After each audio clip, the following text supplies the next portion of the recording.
So, space is pretty cool, huh?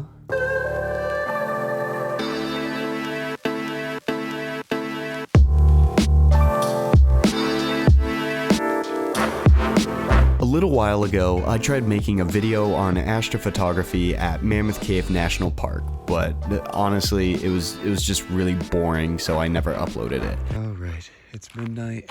I'm tired. I'm walking back now. I think I got some pretty good ones. I thought it'd be cool to give it another shot, but this time I was going to have a go using film. I had some success on digital, and I just wanted to challenge myself to capture some stars 1960s NASA style. So I packed up the Mamiya and began heading towards Pickett CCC Memorial State Park, one of the very few designated dark sky parks in Tennessee.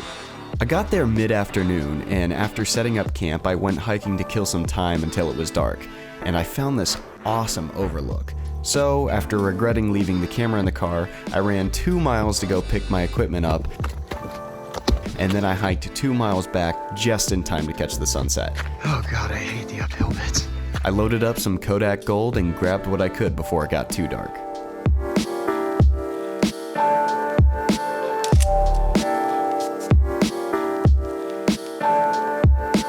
I'm actually super happy with how Gold handled the browns and greens. I mean, I guess I should have been expecting some high performance at golden hour from a product literally called Gold, but still, all there was left for me to do was sit and wait for the sun to go down.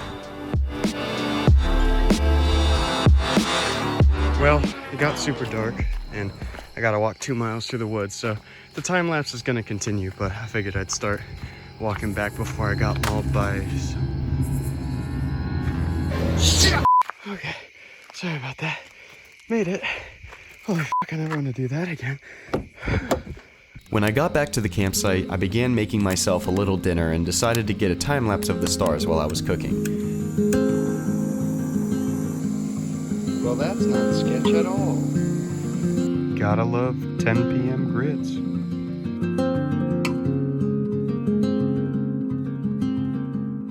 I thought it turned out pretty cool.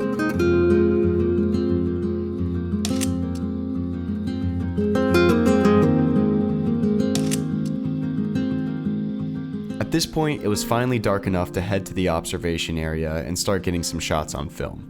I decided to use Cinestill 800T as my weapon of choice, as I thought the tungsten balance would give a nice blue tone to the sky, and it was also the most sensitive, readily available color film that the lab had in stock. Before I show you the pictures, here's just a quick rundown of how I decided to take these shots. The built-in shutter speeds on the Mamiya only reach up to 1 second, so anything past that, you would need to have the camera set to T for timer. And how do you set this timer, you may be asking? Well, you don't. Basically, what this mode does is open the shutter and hold it open mechanically until you go and manually shut it. Now, the whole name of the game is not moving the camera as you take the picture, but the only 2 ways to close the shutter involve heavily messing with the camera, which is to either cock the lens or change the shutter time. When you hear this click, you know the shutter's now closed. So imagine how nerve-wracking it is to close the shutter after you've literally been exposing for an hour. So the observation area itself was bland in terms of subjects, but right across the street was a farm with hay bales sitting in a field. Now, I would not advise walking onto random people's farms in the middle of the night, but that's what I did, and I got this. So let's talk this through. Yes, the hay bale is out of focus because it was pitch black and I couldn't see or use my light since I didn't necessarily want to be caught in some random person's field, so I mostly set focus to infinity.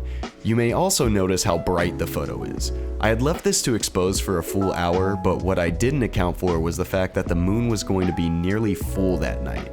I think it makes it super interesting because it almost looks like daytime. However, the downside is that the stars hardly come through at all.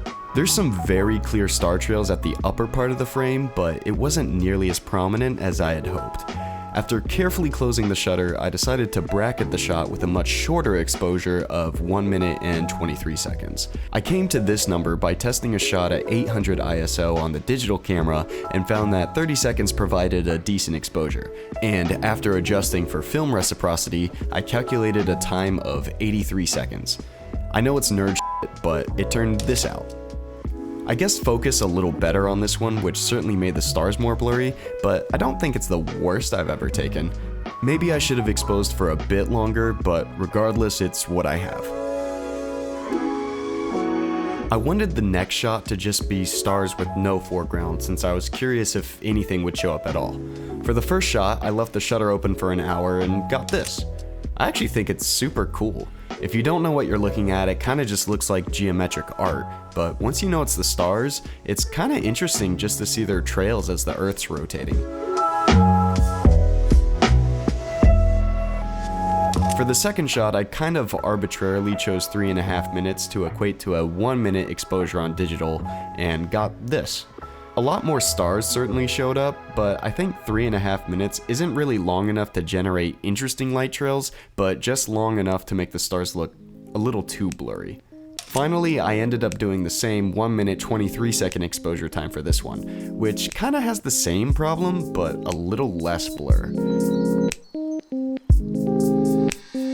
This was the last shot of the stars I took for the night. Well, it is now 1:30 a.m. and I'm exhausted. I'm going to bed. I'm hoping that at least one of these film pictures turns out. After this, I stopped at the visitor center because I thought the lights looked kinda cool.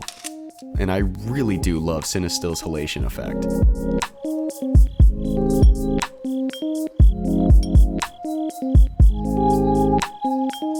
Check this guy out. It's a little stick bug. After using up most of the roll, I went straight to bed.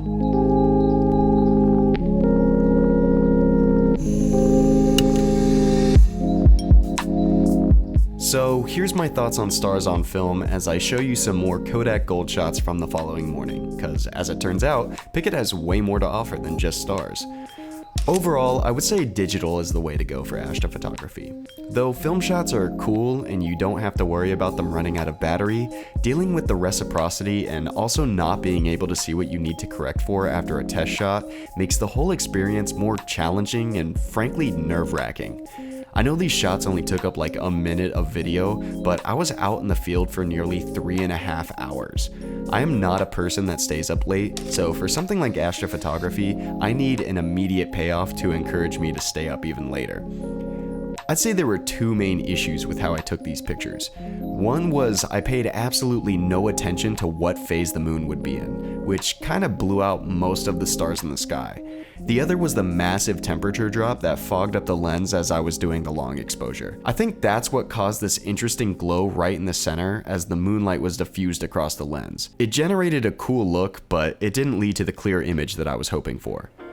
I wish I could have stayed in the park for a few more days to try and get some better ones, but unfortunately I had to be back in Nashville the following morning. So after finishing a roll of Kodak Gold, I started heading home. Who knows, I may come back and try again sometime. If you made it this far, thank you so much for watching, and if you like film photography content, that's kind of what I do now, so please consider subscribing. If you wouldn't also mind liking the video, it helps the channel grow a lot. If you have any advice or questions, make sure to leave it in the comments. I hope you have a great day, and until next time.